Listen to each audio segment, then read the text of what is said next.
Hello to all my fellow 40-somethings. I'm Bernd, and I'm delighted to welcome you to the Great 40s, a place where we celebrate the dynamic and rewarding journey of life in our 40s.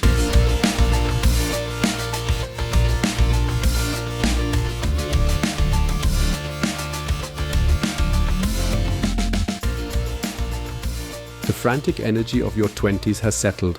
The career-building pressure of your 30s has eased, and suddenly you find yourself in this strange new territory, one where you actually know who you are. But let's be honest, with mortgage payments, teenagers slamming doors, and the occasional existential crisis about whether you've accomplished enough, romance can slip through the cracks. Here's what nobody tells you about love in your 40s. It's potentially the sexiest, most satisfying time in your relationship, if you're willing to put in the work. And by work, I don't mean scheduling mandatory date nights that feel like another chore on your to-do list. My wife and I hit a wall about 2 years ago. We were ships passing in the night, managing our careers and routinely asking each other, "How was your day?" before nearly falling asleep mid-sentence. The passion wasn't gone. It was just buried under layers of routine and responsibility. What changed? We stopped treating our relationship like something that would maintain itself. We got intentional about connecting, not just existing side by side. Remember when you first met your partner? You couldn't get enough information about them. Their childhood stories, music preferences, dreams, fears, everything was fascinating. Somewhere along the way, many of us fall into the trap of thinking we know everything there is to know about our partners. But people change. Your partner today isn't the same person you met years ago. Start asking questions again. Not the "did you remember to pay the electric bill?" kind, but the "what's something you've been thinking about lately that we haven't discussed?" kind. The answers might surprise you. Some time ago, I casually mentioned wanting to learn how to make handmade pasta. In all the years together, she had no idea this was an interest. And of course, it wasn't from the beginning, but now it was something new about me.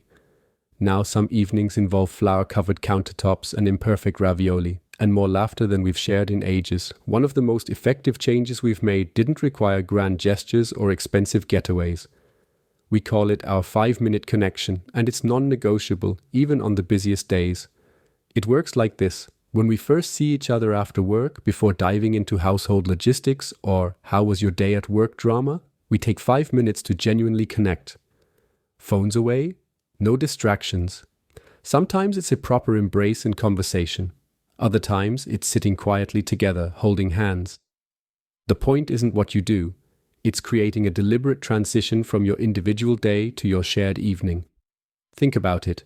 We give our devices more dedicated attention than our partners. A 5-minute daily investment is the minimum your relationship deserves. Physical intimacy in your 40s can be incredible, another well-kept secret, but romance isn't just about sex. Many long-term couples stop touching casually during the day, and that loss of physical connection slowly erodes intimacy. Make a conscious effort to touch your partner without agenda. A hand on their back as you pass in the kitchen, playing with their hair while watching TV, holding hands during your evening walk. These small moments of physical connection maintain the current of intimacy even during busy periods when sex might be less frequent. The brain doesn't distinguish between romantic touch and everyday touch. It all releases oxytocin, strengthening your bond and sense of security with each other.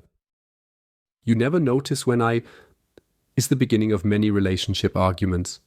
And let's be honest, most of us are guilty of taking our partners for granted sometimes. The antidote is simple. Pay attention and acknowledge what you see. Notice when they've cleaned the bathroom without being asked, when they've worn that shirt you once mentioned liking, when they've handled a difficult situation with grace. Then say something. Not a perfunctory thanks, but genuine acknowledgement. "I noticed you took care of that call with the insurance company. I really appreciate you handling that stress so I didn't have to." Being seen, truly seen by your partner is profoundly romantic. The conventional wisdom says regular date nights are essential for keeping romance alive. And sure, getting dressed up and going somewhere special has its place, but I've found that shared projects create more lasting intimacy than occasional fancy dinners. Working alongside your partner toward a common goal, whether it's renovating your backyard, planning a trip, or learning a new skill together, creates a different kind of bond. You solve problems together, you celebrate small victories, you create memories more nuanced than "remember that nice restaurant?" Currently, we're learning photography together. We're both hilariously bad, but the Saturday morning photo walks have become sacred time. No distractions, no chores, just us seeing the world through new eyes together. Romance isn't about eliminating conflict, it's about handling it in ways that strengthen rather than damage your connection. In your 40s, you've hopefully learned that being right isn't the goal, understanding each other is. The most romantic words in a disagreement aren't "you're right," though those help sometimes. They're "I'm trying to understand how you see this." When tensions rise, my wife and I have one rule. We state one thing we appreciate about each other before diving into the issue. It sounds cheesy, but it radically changes the emotional context of the conversation. Romance in your 40s isn't about recapturing what you had in your 20s, it's about creating something deeper and more sustainable. A partnership that acknowledges the complex reality of midlife while still prioritizing joy and connection. The most romantic relationships I've witnessed aren't the ones with the most dramatic gestures. They're the ones where both people consistently choose to turn toward each other rather than away, day after ordinary day. Your 40s offer a unique opportunity. You know yourself better, you've built a life together, and with any luck, you've accumulated enough wisdom to appreciate what truly matters. Romance isn't something you had once and lost. It's something you create and recreate every day through thousands of small choices.